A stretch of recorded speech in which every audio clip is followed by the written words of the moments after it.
Forget everything for just a while. Relax your mind and begin to imagine. Follow the little blue butterflies through a story. Once upon many times, but this one time in particular, there was a small child. She was a kind child who was sweet of heart.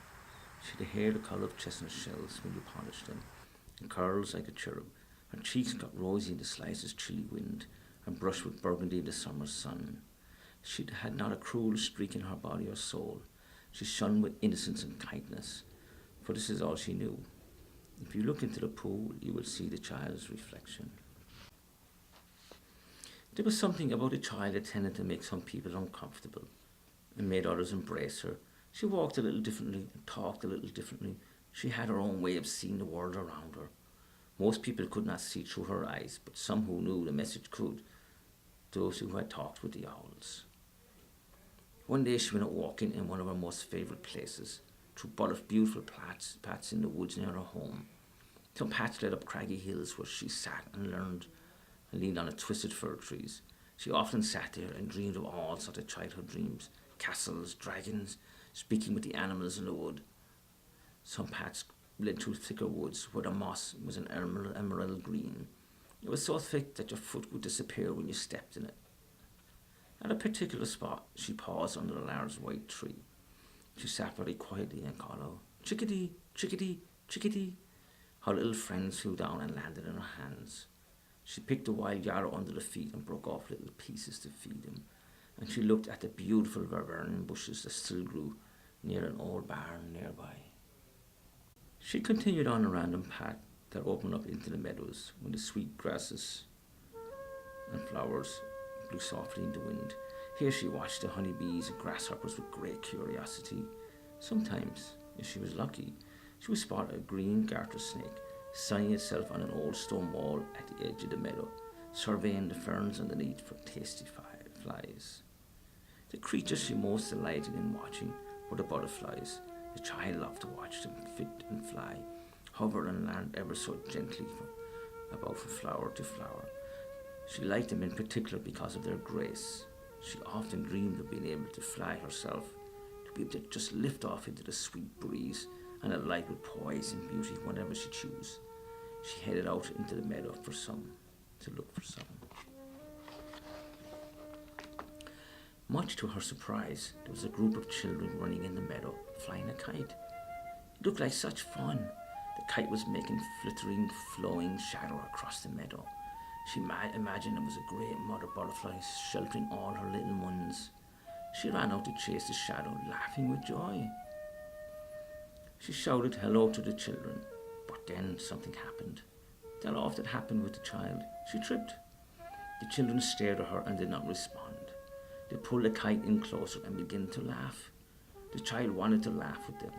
She got up and tried to mimic their laughter, but it came out forced and sounded odd. They pulled the kite in closer to move away from the child, and she began to feel that their laughter was not a welcoming one, but a jeering one. She felt her cheeks grew hot with humiliation, and she turned away. The children sniggered, pulling their kite along, and went to the far side of the meadow. The child turned and ran awkwardly away. The more upset she became, the more her body struggled to stay upright. She began to weep with the pain and confusion and hurt for the first time in her life. Why had they acted that way? She felt an awful pain in her heart. She found a grove of swarthy trees. The bark looked like camouflage, and indeed all she wanted to do was hide. She stumbled into the corner of them as if for protection, like a baby elephant, and fell asleep. Eventually, in the cool grass, the trees bent down bound their branches to cover and protect her like a blanket. After a long nap, the child woke up with a start as a butterfly landed on the tip of her nose. The butterfly spoke to her and said, "I am more for me. Follow me, for we have to dry your tears before you learn the message of the butterflies, for you are ready." She led the child to a small meadow, and in between an old barn and an old farmhouse. The butterfly occasionally landed on the surface to wait for the child. She brought her to a small weeping Norwegian spruce tree, where she escorted her to a hallowed place inside the tree. A great calm came over the child as the tree embraced her. The butterfly fluttered her wings so fast she created a wind that dried the child's tears. Then she slowed the beat of their wings so the wind turned into a mere puff and amused the child and made her laugh.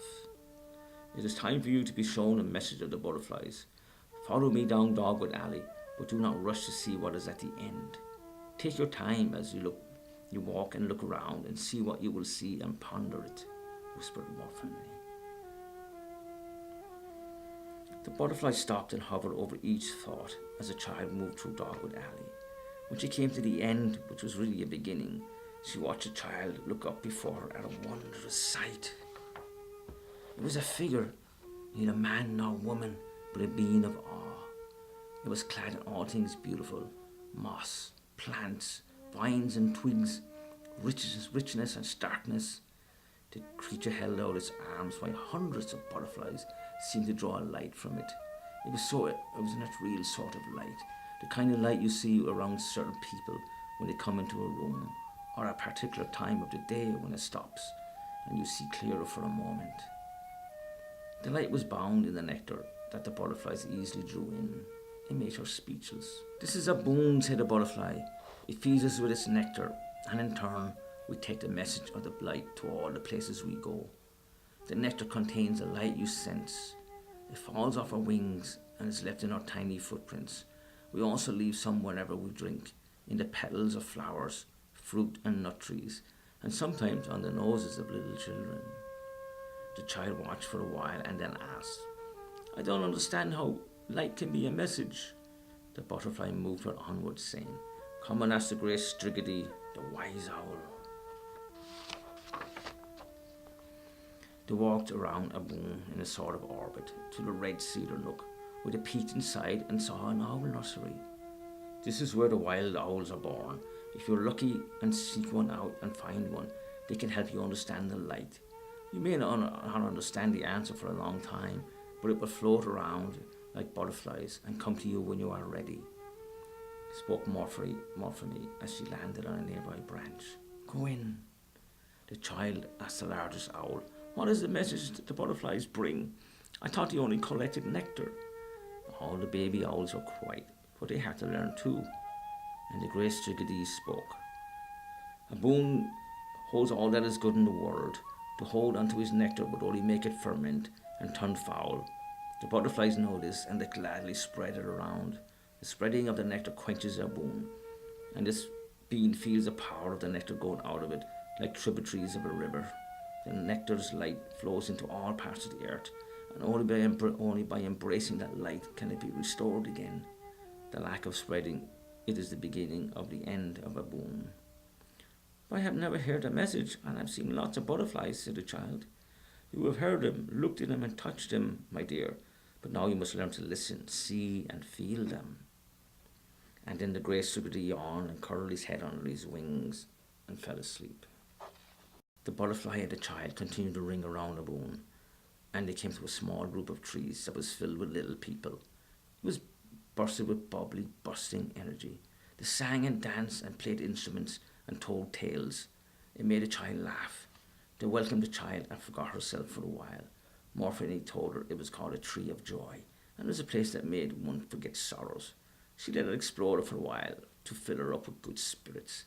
These little folk are so sweet, they made me want to skip and laugh, cried the child, and they went along the path.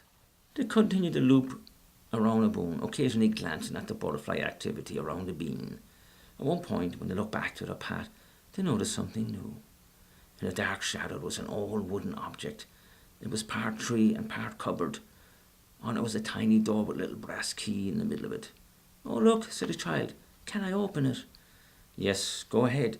This is where we keep the secrets of the sorrows. Inside are memories that are unhappy. You can write them down and place them in there to put away. They may be taken out in times of your life to be read again, and each time a little of a boon's light will fall on them. If you listen to the butterflies, and they will begin to fade away, informed Morphani. The child wrote about the children who had been cruel to her, and how it made her heart hurt. She folded up the paper and put it in the cupboard, and closed the little door with the key. She noticed it felt a little better, and the pain softened. Walking away from the secrets of sorrows, something began to happen. The girl felt her skin become uncomfortable, almost suffocating. It felt as if it was too tight. Before she knew it, her skin became rough and thin like an onion peel. and it began to fall away, revealing a pair of beautiful, elegant wings. She walked along, not sure what to think or how to spread her wings. She felt anxious and overwhelmed. Murphy landed gently on her elbow and guided her to a table with a small cup. You need some pure nectar to boost you a little so you can make good use of your new wings. It will help you restore so you can fly strong. Drink. And the child did. After she drank, she felt a little light-headed. Thoughts swirled around her. The sweet, trusting chickadees, the beautiful meadow and the cruel children.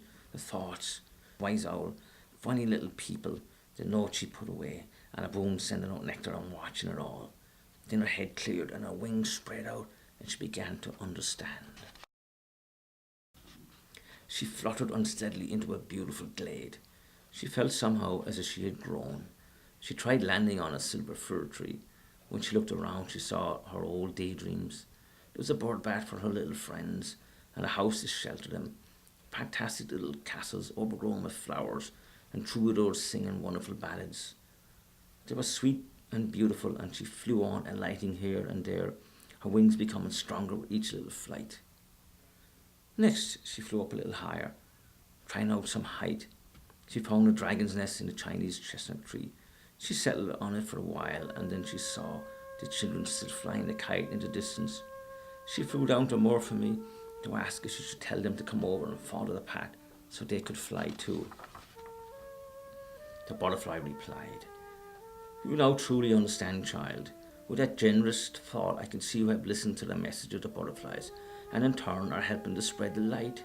You, my dear, not know there are times of joy and times of sorrow, but each will not stay forever. They come and they go. Like the butterflies, each only land for a moment or two. So let yourself take in the nectar's light when you see a butterfly, or it lands on you, and embrace it so a bloom will never have thirst."